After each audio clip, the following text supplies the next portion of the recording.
you ever wonder why you slice the ball so much, lose so much distance, can't get that handicap lower?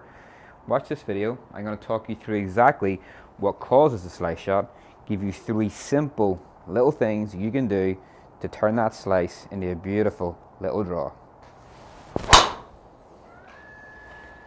So in order for us to fix the slice, we first must understand the physics behind the shot. Why does the golf ball curve off its line to the right hand side?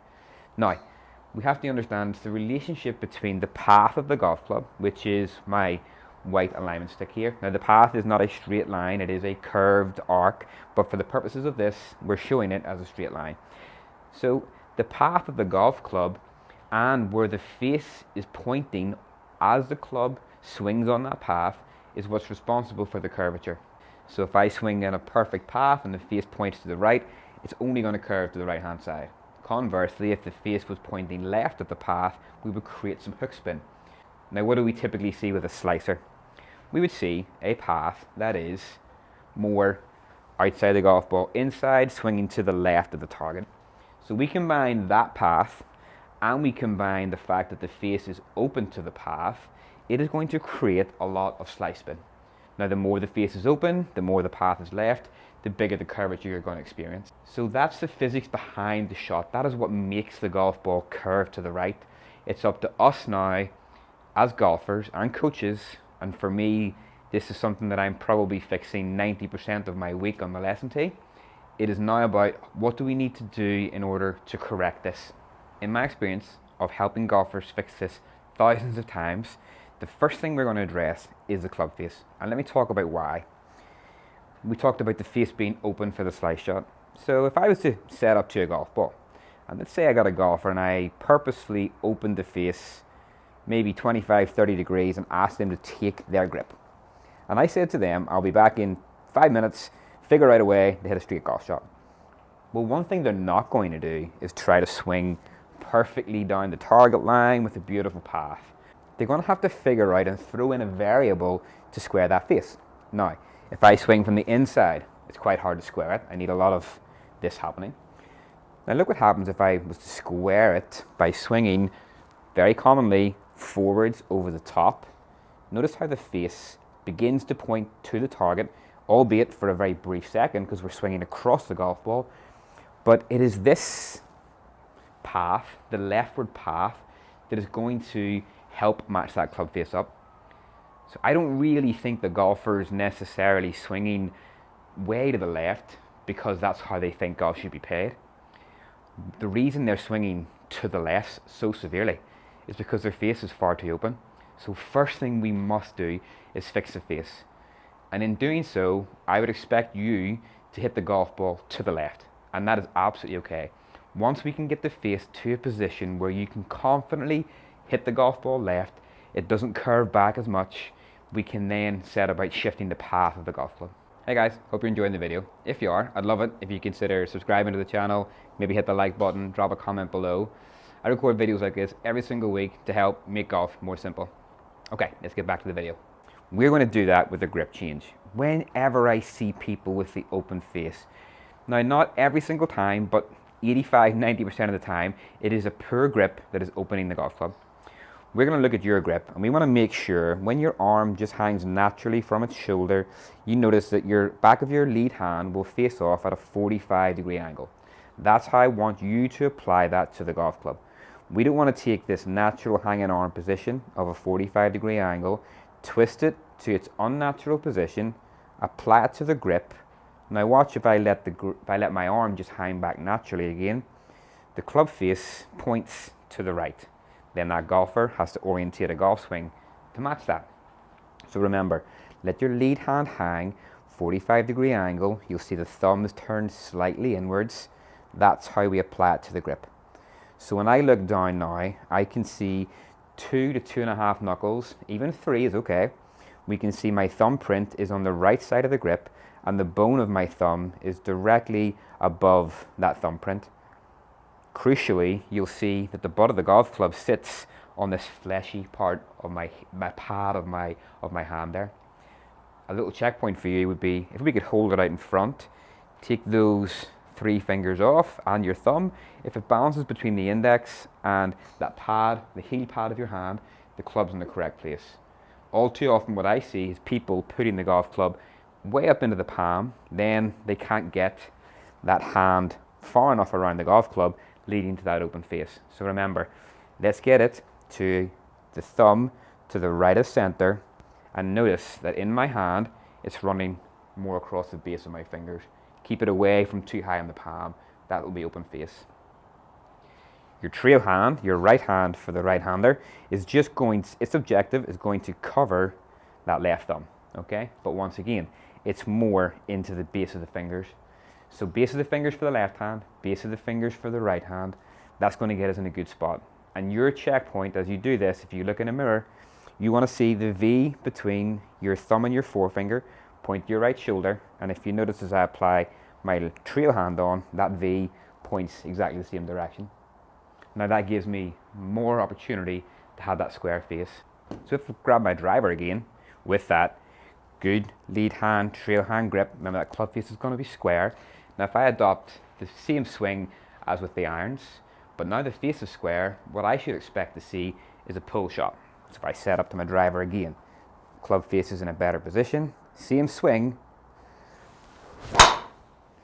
I've hit a bullet draw like 60 yards left of the fairway, but it was a lovely shot. Now why did it not slice? Because the face was square, because the grip was better. So that's point number 1.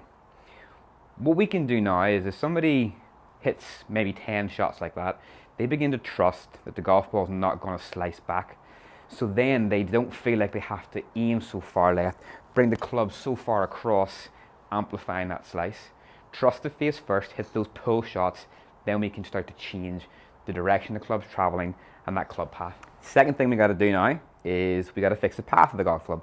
Now we fix the face, the path needs to change to make sure we can get correct start line, get the ball going down the middle of the fairway. Grab your head cover, place it just outside the golf ball line, behind the golf ball. So remember, with the open face, we had to have a path that was very much across the golf ball, which is going to help match that face up. Now we have fixed the face with our better grip, we have to start getting the golf club to travel in a different direction. It needs to travel more from inside the golf ball and less outside. That way we can actually get the golf ball with a lot less spin and have a lot less curvature.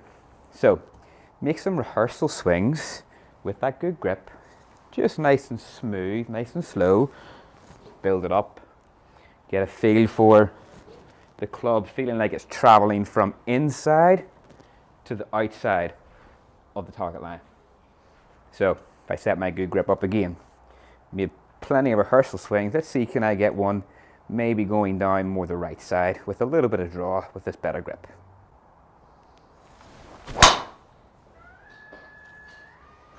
So that time, really straight ball flight, a little bit lower, definitely miles further than the slice, and the tiniest little bit of draw spin.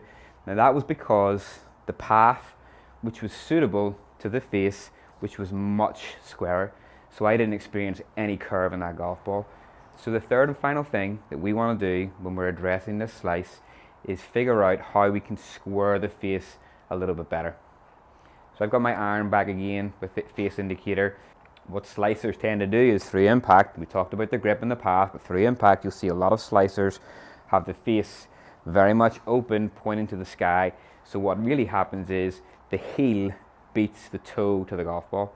We need to encourage the toe to move a little bit quicker in the bid to again help square that face. Okay, go with me on this, but we're going to talk about racket sports. Ping pong, tennis, table tennis, whatever it is.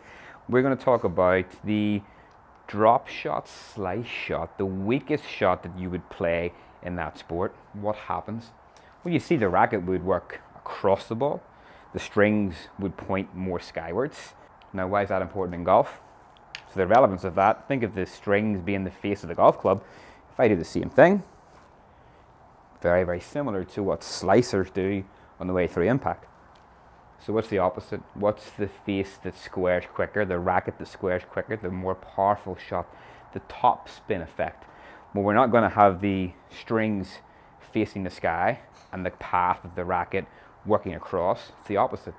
The path's going to work more in here and you're going to find that the strings begin to point more down to the ground as we go through the ball. Again, look at the golf club. Similar scenario. It's going to go get those strings rotating more down to the ground. We're going to get that face squaring earlier, and we're going to have much more speed and more power. So let's grab our driver again. Think about that. Think of that tennis racket, strings facing the sky versus strings beginning to turn down, which gets that toe moving past the heel. Now, we don't want to do this too much. It may result in some left shots, but when we're here and we are a slicer, I genuinely don't think that you're going to overdo this to become a hooker of the golf ball. You will get better at sequencing the release and timing the release of that toe accelerating by the heel. Let me give it a try. So remember, the old way was that old grip, old path, no release, that slice, backhand drop shot, not backhand, sorry, drop shot in tennis. We're now with that better grip, with that better path, and with that feeling of that top spin, those strings of the racket turning down to the ground a little bit earlier, get that toe accelerating by the heel, we should get some draw spin.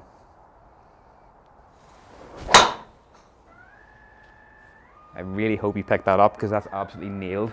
Beautiful little draw, class flight. Thing's going to hit the ground and run forever. If you're a slicer, you know when your golf ball hits the ground, it wants to come back towards you. It does not want to go forward, further forwards. So if we can take care of those three things, we can fix that open face by changing the grip. We can fix that path by having a head cover or a basket at the driving range, an external cue out so we have an avoidance drill. And number three, that we can get that toe accelerating past the heel, we can get that face squaring up a little bit earlier. We do those three things, we totally transform our ball flight. We reduce the curvature, we hit it way further, and ultimately hit a lot more fairways, which we all know will definitely lower your scores. So as always, if you find this helpful, I would love it if you would hit the subscribe button, like the video, drop me a comment below, let's have a chat. Anything you need help with in your game, don't be afraid to ask me. I can always do another video on whatever it is you're struggling with, because as we all know, whatever you're struggling with, there will be thousands of people struggling with the same thing. Thank you very much for watching this video, and I'll see you on the next one.